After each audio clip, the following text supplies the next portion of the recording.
বর্ণাঢ্য আয়োজনে কালিহাতীতে বাংলা নববর্ষ উদযাপন।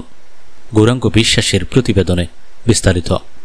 বাংলা নববর্ষ 1432 উদযাপন উপলক্ষে টাঙ্গাইলের কালিহাতীতে অনুষ্ঠিত হয়েছে আনন্দঘন এক বর্ণাঢ্য অনুষ্ঠানমালা।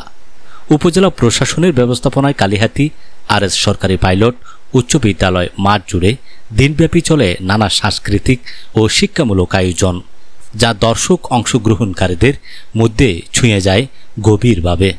পহেলা বৈশাখ 1432 সোমবার 14 এপ্রিল সকাল 9টায় জাতীয় সঙ্গীত এবং এসো হে বৈশাখ পরিবেশনার মধ্য দিয়ে শুরু হয় নববর্ষের শুভ সূচনা। এরপর বের হয় এক বর্ণাঢ্য শোভাযাত্রা, যা আরএস পাইলট উচ্চ বিদ্যালয় মাঠ থেকে শুরু হয়ে উপজেলা চত্বর প্রদক্ষিণ করে একই স্থানে গিয়ে শেষ হয়। অনুষ্ঠানে উপস্থিত ছিলেন উপজেলা নির্বাহী কর্মকর্তা খায়রুল ইসলাম ও মিসেস খায়রুল, সহকারী কমিশনার ভূমি মোহাম্মদ সিফাত বিন সাদেক, কালিহাতী থানার অফিসার ইনচার্জ আবুল কালাম ভূঁইয়া, উপজেলা বিএনপির সিনিয়র সহসভাপতি মজনু মিয়া, সাধারণ সম্পাদক রফিকুল ইসলাম বিপি রফিক, পৌর বিএনপির সভাপতি ইঞ্জিনিয়ার শহীদুর রহমান সিদ্দিকী সহ বিভিন্ন অঙ্গ ও সহযোগী সংগঠনের নেতৃবৃন্দ। পরে সকাল 10টায় শুরু হয় বৈশাখী পল্লী মেলা, যেখানে স্থানীয় শিক্ষার্থীদের অংশগ্রহণে হস্তশিল্প, ঐতিহ্যবাহী খাদ্যপণ্য, খেলনা ও গ্রামীণ পণ্যের পসরা ছিল চোখে পড়ার মতো।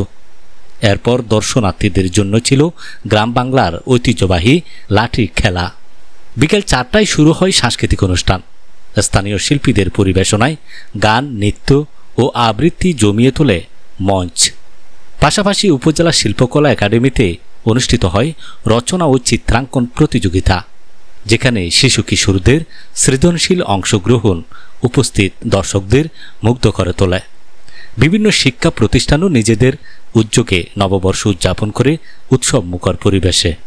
নববর্ষ উপলক্ষে সকল ধর্মাবলম্বী মানুষ নিজ নিজ উপাসনালয়ে মিলিত হয়ে দেশ ও জাতির কল্যাণ কামনায় বিশেষ প্রার্থনায় অংশগ্রহণ করেন।